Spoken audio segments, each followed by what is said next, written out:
Hello guys, good day sa mga kabiyahero ni Tito Ken. So today, hindi pa tayo makapag-travel kasi nga expired pa yung rehistro ng motor. So yung isang motor ko naman sa Giwan, kukunin ko pa yun, ipaparehistro para makapag-ikot-ikot tayo, hindi lang makapag-ikot-ikot, maghanap buhay din.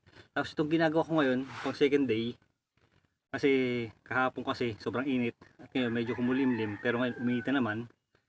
Nagkakot na ako ng graba, hollow blocks, tapos nag-layout na ako, tapos maya maya pag lumilim naghahalo ako para ano natin yung pinaka sa ilalim, anong tawag doon. Kasi disclaimer lang po, hindi po kasi ako expert na construction worker, ako'y naging helper lang, pero pagiging helper ko is hindi ko naman siya na talaga, pero may konting kaalaman lang tayo.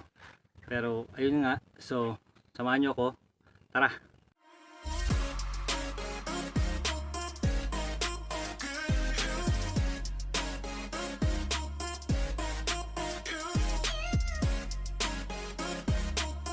So guys, so itong ginagawa ko kasi na ito ay dagdag hanap buhay para sa atin, para kahit na nagtatrabaho tayo sa labas, meron pa rin tayong naiiwan maliit na negosyo rito, small lang naman, business, para meron tayong pagkakitaan. Ito po yung niliatan ko, yan.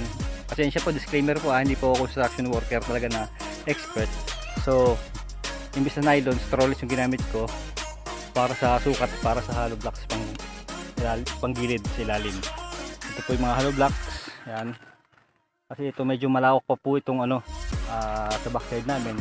Sa kabila yung mga tanim na talong, kalamansi at kung ano pa man. Tapos dito sa gilid nalagay kami ng mini poultry, piggery, yan. So samahan nyo ako and let's go.